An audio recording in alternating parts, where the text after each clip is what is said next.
اعوذ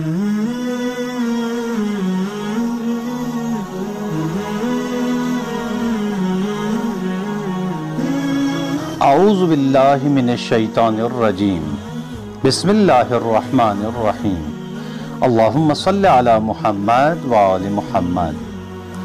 پانچویں امام کا اسم گرامی محمد اور لقب باقر ہے۔ باقر کے معنی شگافتہ کرنے والے کے ہیں۔ امام محمد باقر علیہ السلام نے علم الہی کے اسرار و رموز کو شگافتہ کر کے اس کو مختلف علوم میں اس طرح منتشر کیا کہ لوگ آپ کو باقر العلوم کے لقب سے یاد کرنے لگے۔ آپ یکم رجب المرجب 57 ہجری کو مدینہ میں پیدا ہوئے۔ آپ کے والد امام زین العابدین امام حسین علیہ السلام کے بیٹے اور والدہ فاطمہ امام حسن علیہ السلام کی صاحبزادی تھی۔ اس طرح آپ کا سلسلہ نسب ماں اور باپ دونوں طرف سے پیغمبر اسلام صلی اللہ علیہ وآلہ وسلم تک پہنچتا ہے۔ امام محمد باقر علیہ السلام علم و شجاعت اور حلم و اخلاق میں اپنے نانا حضرت محمد مصطفیٰ صلی اللہ علیہ وآلہ وسلم اور اپنے دادا حضرت علی علیہ السلام کے وارث تھے۔ آپ علیہ السلام کی شخصیت میں علم و حکمت، صبر و شکر، زہد و تقوی، سخاوت و شجاعت، حلم و مروت کی وہ تمام خوبیاں مجتمع تھیں جو آپ علیہ السلام کے خاندان کا وصف اور اہل بیت رسول صلی اللہ علیہ وآلہ وسلم کا امتیاز سمجھی جاتی ہیں۔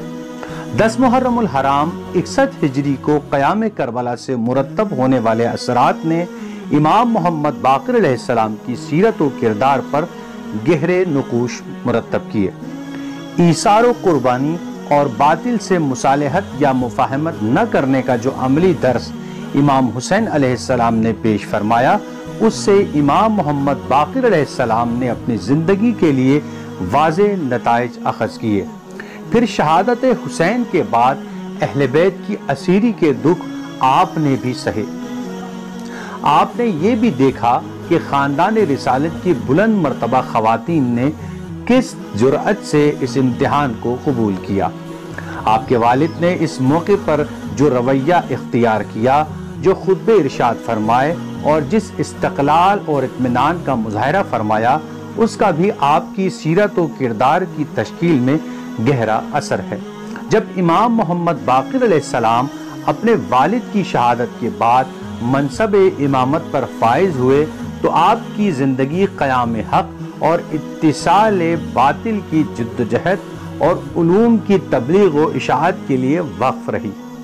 حضرت امام محمد باقر علیہ السلام نے نہ کبھی حکومت کی رغبت فرمائی، نہ حکومت کے خلاف یا موافقت میں چلنے والی تحریکوں میں بظاہر اپنے آپ کو ملوث کیا۔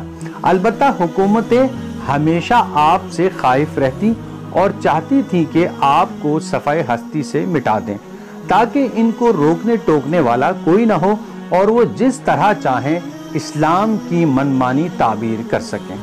چنانچہ اموی خلیفہ ہشام نے 7 ذی الحجہ 114 ہجری کو آپ علیہ السلام کو زہر سے شہید کر دیا۔